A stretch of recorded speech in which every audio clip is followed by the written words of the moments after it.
It's where you search for stuff and where you upload pictures, where you write posts. All of these things are handled by the web application because it's the thing that you click, the thing that you interact with. So for example, if I go here on Matilda and I start browsing the web page, this is my web application. So every time I click on something, it's being handled and executed by the web application on the web server. So if I could exploit this web application in some way, if I could gain access to it, if I could connect to the database, because obviously this web application connects to the database, then I'll be able to maybe gain control over the website and maybe even gain access to the web server and then get access to other websites on the same server. We'll talk about all of that later in the course.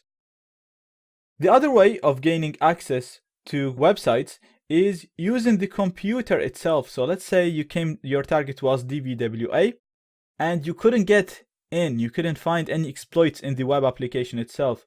You tried everything, you tried all the exploits that we're going to talk about, and you just couldn't get in. Then your other option would be to exploit the programs installed on that computer, because we said a web server, the website, is installed on a normal computer, just like your home computer. So if you couldn't get in using the web applications, what if there is one of the programs installed on the computer itself has an exploit, has a buffer overflow or a remote execution exploit? What if the web server itself or the database program, the program that's running the database itself, had a remote root exploit that allows you to just gain access to the whole web server, including all the websites inside it? So this will be really cool if you could get it.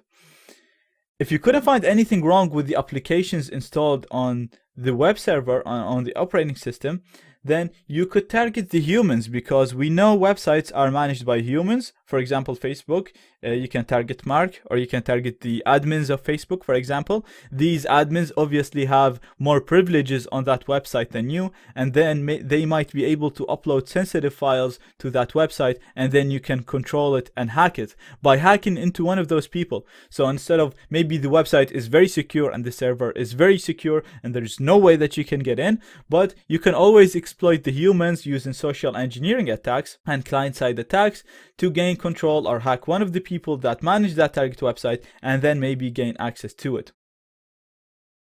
Now, this course will be concerned with the web application penetration testing. So it's concerned with the first step, with the first approach. So we're going to learn how to discover and exploit a large number of vulnerabilities that can be found in the web application itself. We're not going to be talking about server-side attacks, so the attacks that exploit the operating system and the applications installed on the operating system itself of the web server.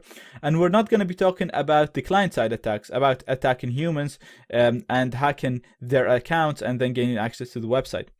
All of the last two sections are actually covered into my general ethical hacking course. So I have a course called Learn Ethical Hacking from Scratch, which covers those two aspects. Therefore, in this course, we're going to be focusing on the web application penetration testing side. So on hacking the websites based on the web applications installed on that website.